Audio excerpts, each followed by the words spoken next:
இன்றைக்கி நமக்கு வந்திருக்க இடம் ராயக்கோட்டை ஃபோர்ட். இது கடல் மட்டத்திலேருந்து 1400 அடி உயரத்தில் இருக்குது. சின்ன மலை, ஆனால் பெரிய வரலாற்று பொக்கிஷங்களை உள்ளடக்கியிருக்கு.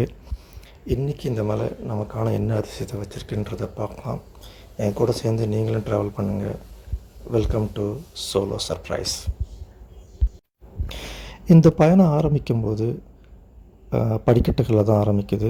ஆனால் கொஞ்சம் மேலே போக போக பார்த்திங்கன்னா படிக்கட்டுகள் மறைஞ்சி ஒத்தடை பாதையாகி இன்னும் கொஞ்சம் மேலே போகும்போது பார்த்திங்கன்னா 2 பாதையாக பிரியுது.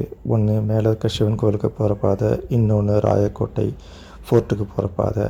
நம்ம அந்த ராயக்கோட்டை ஃபோர்ட்டுக்கு போகிற பாதையில் போகிறோம். அந்த பாதைகள் பெரிய மனித நடமாட்டங்கள் இல்லாததுனால செடி கொடிகள் மண்டி போய் தான் இருக்குது.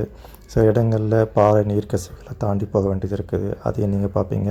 இந்த பயணத்தில் நம்மளோட ஸ்பெஷல் கெஸ்ட் வழக்கம் போல் நீங்கள் ஸ்க்ரீனில் பார்த்துட்ருக்க இந்த பைரவர் நமக்கு துணையாக வந்துட்டுருக்காரு. ஸோ எந்த பயமும் இல்லாமல் நாங்கள் தைரியமாக போய் மேலே இருக்க உச்சியில் இருக்க கோட்டையை பார்த்துட்டு வந்தோம்.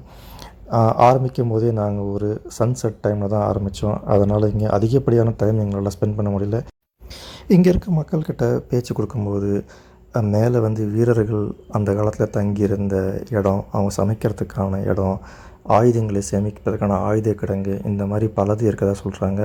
இன்னும் சிலர் இங்கேருந்து ஒரு சுரங்கப்பாதை கூட இருக்குதுன்னு சொல்கிறாங்க. ஆனால் அதெல்லாம் நம்மளால் கண்டுபிடிக்க முடியல. அதற்கான சரியான பாதைகளும் வழிகளும் நமக்கு தெரியல. நம்ம முடிஞ்ச வரைக்கும் அந்த மலையோட உச்சிக்கு போய் அங்கே இருக்கிற கோட்டையிலேருந்து சன்செட் வியூ பார்த்தோம். அதை உங்களுக்கு சில ஃபோட்டோஸும் இது கூட ட்ரெக்கிங்கை பொறுத்த வரைக்கும் ஒரு நார்மல் அடல்ட் இந்த மலையில் ஏறி இறங்குறதுக்கு ஒரு 40 மினிட்ஸ், அப்புறம் ஒரு 40 மினிட்ஸ்னு வச்சுக்கலாம். இது ஒரு நார்மல் அடல்ட்டால் கண்டிப்பாக அந்த மலை ஏற முடியும்.